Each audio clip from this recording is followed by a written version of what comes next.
السلام عليكم وأسعد الله صباحكم بكل خير في هذا اليوم الفضيل. أكثروا من الصلاة والسلام على رسول الله عليه أفضل الصلاة وأتم التسليم.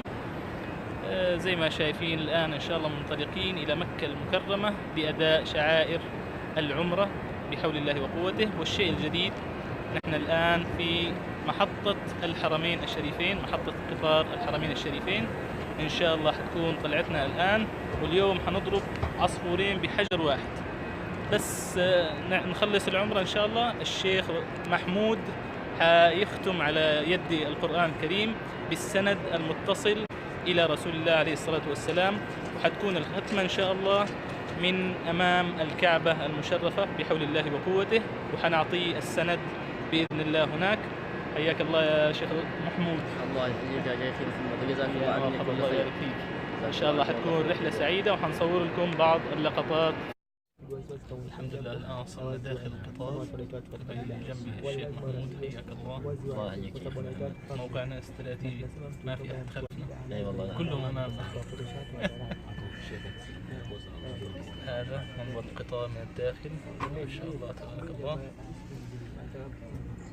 وقت انطلاق الرحلة الساعة 8 تماما، باقي يمكن أقل من دقيقة. حنشوف حينطلق على الوقت أو لا. الآن حنصور لكم هذه الساعة. انطلقنا على بركة الله. طبعا يعني ما شاء الله بالتوقيت، أنا زايد عندي نصف دقيقة فأنا أطالبهم فيها. لا ما شاء الله كبداية يعني الحمد لله جيدة. نسأل الله التوفيق وأن نصل بالسلامة. طبعا انطلقنا الساعة 8 والوصول الساعة 11 و5 دقائق. من الخدمات الجيدة اللي هو خدمة الشحن. ممتاز هذا الشحن، ممتاز جدا. إيه الحمد لله. يلا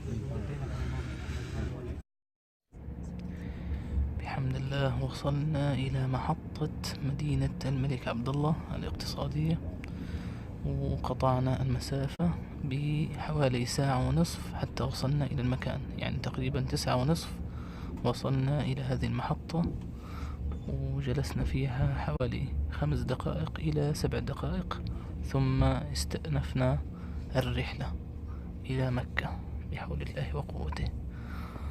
طبعا سرعة القطار تقريبا 200 كيلومتر في الساعة، أقصى سرعة 200 كيلومتر في الساعة. هي ما حتوصل إلى 197 كيلومتر في الساعة، هذه أقصى سرعة وصل لها القطار.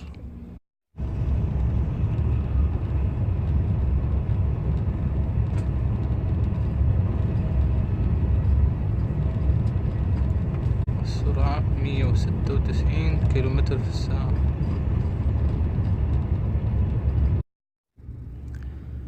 غادرنا للتو محطتنا الثانية، وهي محطة جدة. هذه مدينة جدة، وصلنا لها في تمام الساعة 10:10 إلا 5 دقائق، وساعتنا الآن تشير إلى الساعة 10:33 دقيقة تقريبا. والآن إلى محطتنا الأخيرة، محطة مكة المكرمة. طبعا نحن خلاص وصلنا إلى مكة بحمد الله. من الأشياء الجميلة والمرافق الموجودة في داخل القطار، الله يكرمكم، الحمام. هذا حمام داخل القطار.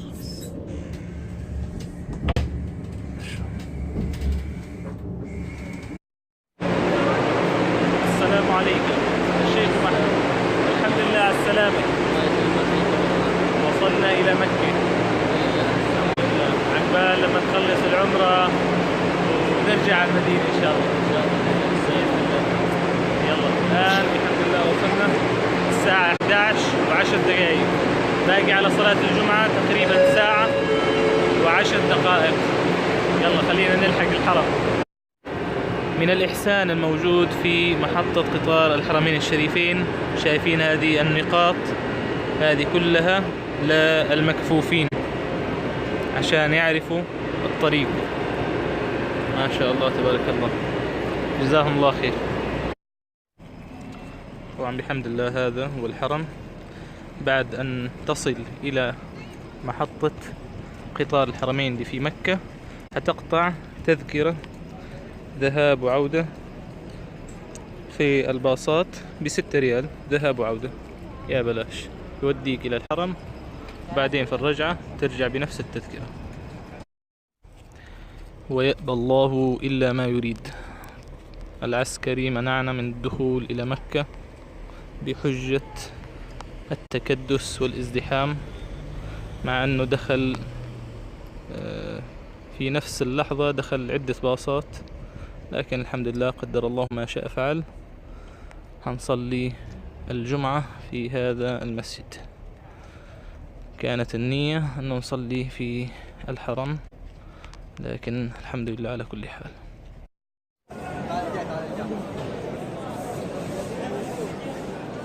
الحمد لله وصلنا، وها نحن أمام قبلة المسلمين الكعبة المشرفة زادها الله تعظيما وتشريفا، ما شاء الله تبارك الرحمن. والحمد لله انتهينا من العمرة، نسأل الله عز وجل أن يتقبل منا ومنكم. كيف كانت العمرة؟ والله طيبة الحمد لله، زيد بوجودك حية زيادة.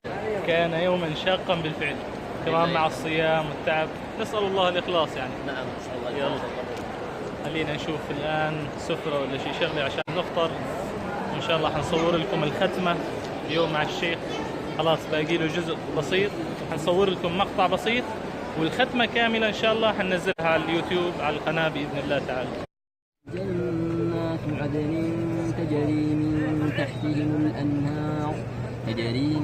تحتها الأنهار خالدين فيها أبدا، رضي الله عنهم ورضوا عنه، ذلك لمن خشي ربه.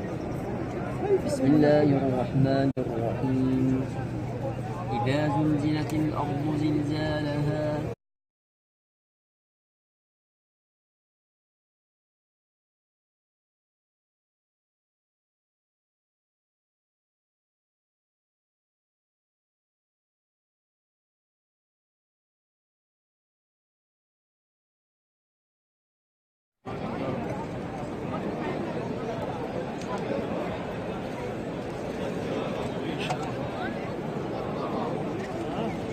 تفضل يا محمد.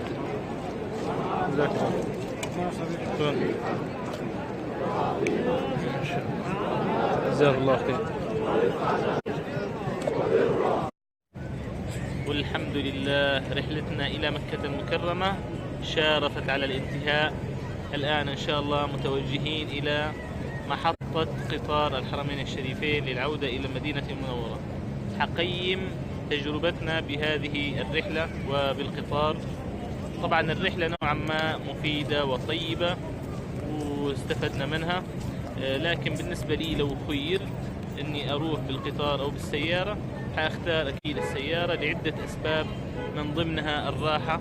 طبعا بالقطار ما في راحة للأسف، كأنك راكب في باص.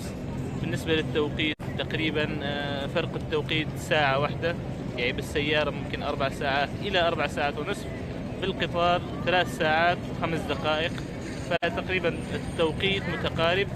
الشيء الآخر العملة أيضا، في القطار 315 ريال ذهاب وعودة، بين كما ذكرت تذكرة الذهاب والعودة في القطار 315 ريال، بينما أنت لو رحت في سيارتك حتكون مرتاح.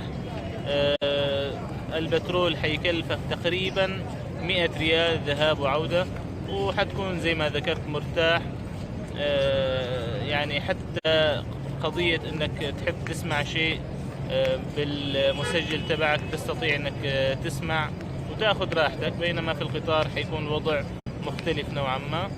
فهذا تقييم بالنسبة للقطار، وأسأل الله التوفيق للجميع. الشيخ محمود، ايش تقييمك لهذه التجربة؟